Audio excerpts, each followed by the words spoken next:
Indonesia yang akan kita bahas adalah tentang kasus fantasi saudara. Dengan saya Nazaul Sabrina. Dan saya Putri Nabila Tamin. Saya Hesti Rinari. Saya Siska Naureni. Saya Putri Nabila. Dan saya Putri Handayani. Pendahuluan. Di era digital, bentuk kejahatan ikut berubah. Tidak hanya terjadi secara fisik, banyak kejahatan kini terjadi di ruang maya. Salah satu contoh ekstrim adalah kasus komunitas fantasi saudara di Facebook.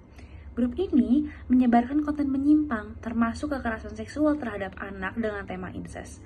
Kasus ini menjadi pintu masuk untuk merenungkan kembali, apakah hukum kita cukup bermoral, adaptif, dan kuat untuk menghadapi kejahatan modern? Selanjutnya, kronologi dan permasalahan hukum. Grup ini beroperasi secara tertutup dan beranggotakan ribuan orang. Kontennya berupa cerita, gambar, dan video yang sangat melanggar moral dan hukum. Setelah viral, pihak berwenang menangkap beberapa orang yang diduga sebagai admin. Namun, banyak yang masih mempertanyakan kenapa grup ini bisa sangat eksis dengan sangat lama. Hal ini menunjukkan adanya kekosongan hukum digital atau lemahnya penegakan hukum cyber di Indonesia.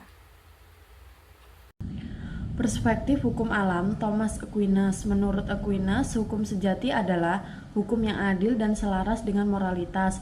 Dalam konteks ini, negara harus punya sistem hukum yang tidak hanya legal secara formal, tapi juga adil secara moral.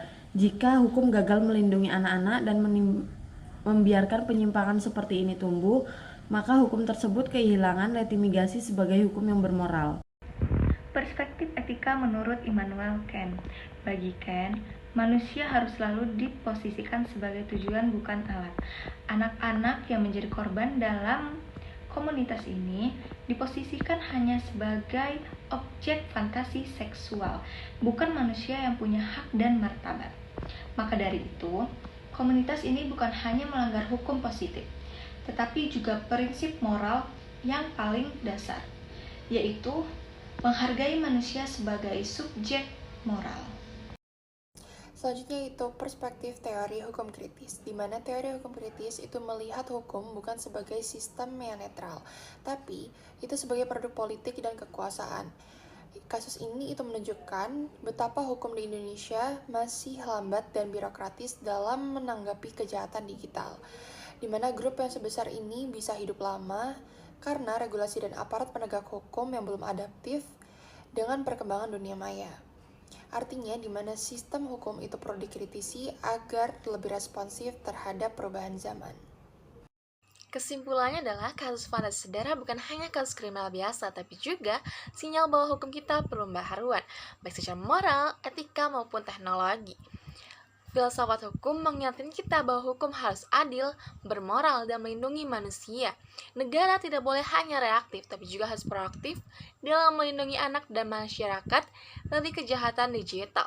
Perlu ada pembaharuan hukum cyber dan peningkatan literasi moral di dunia maya. Sekian pembacaan naras dari kelompok kami. Mohon maaf dari salah kata. Wassalamualaikum